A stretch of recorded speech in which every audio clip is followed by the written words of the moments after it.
We open with a muscular pale white alien on a desolate planet. He drinks something and dies, his body falling into a river and dissolving into the water. Cut to later, and Elizabeth Shaw finds an ancient archaeological site with a cave painting showing a tall being and a pattern of stars. She's very excited as this same pattern is found in many places and many cultures. We then cut to some years later on board the Prometheus. The robot David is running the ship whilst the crew is in hypersleep.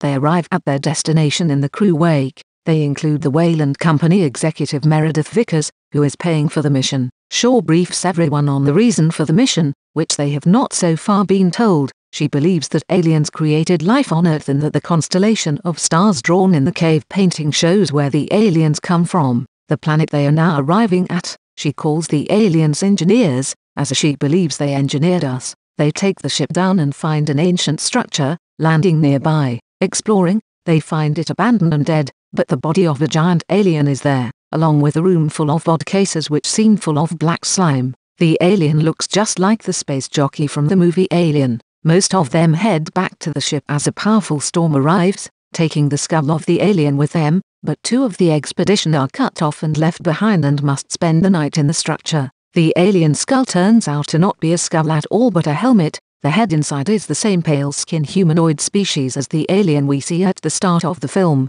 They try to reanimate it but the procedure goes wrong and the head erupts with goo, almost contaminating the ship. David, meanwhile, has been acting on orders from some unseen source, apparently acting at odds with the others. He gets a sample of the black goo and deliberately infects Shaw's boyfriend, who has sex with Shaw and infects her unknowingly. Back in the structure the cases have leaked black goo all over the place. There are worm-like creatures in the goo that kill the 2 scientists left behind. After the storm clears and the team come back they are horrified to find the bodies. Shaw's boyfriend collapses, sick, and they rush back to the ship, but Meredith refuses to let him in and, as the infection is raging through him, he begs her to kill him. She uses a flamethrower on him and he collapses. Shaw comes aboard and finds that she is pregnant, but with an alien, a result of her infection. David tries to force her to keep the creature but she uses a robot surgeon to remove it, a horrible squid-like creature. Shaw leaves the squid thing locked in the infirmary and warns them all that they have to leave.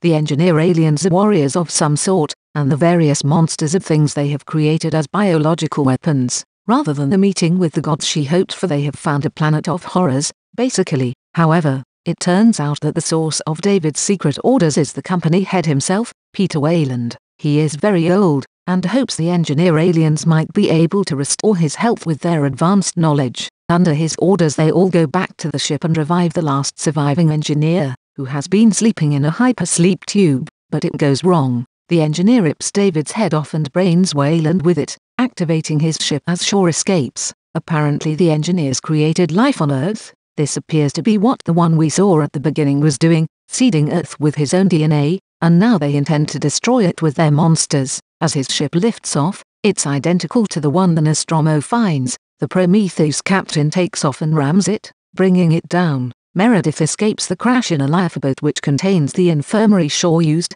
with the squid monster still in it, but she is then killed as the alien ship comes down, leaving only Shaw and David's head, which is still operating. The engineer pilot also survives the crash and comes after Shaw, chasing her into the lifeboat. She releases the squid monster and it jumps on him, ramming a tube into his throat. Shaw escapes with David's head and they take another alien ship. She sets off, determined to find the alien homeworld and ask them why they decided to destroy Earth. The end.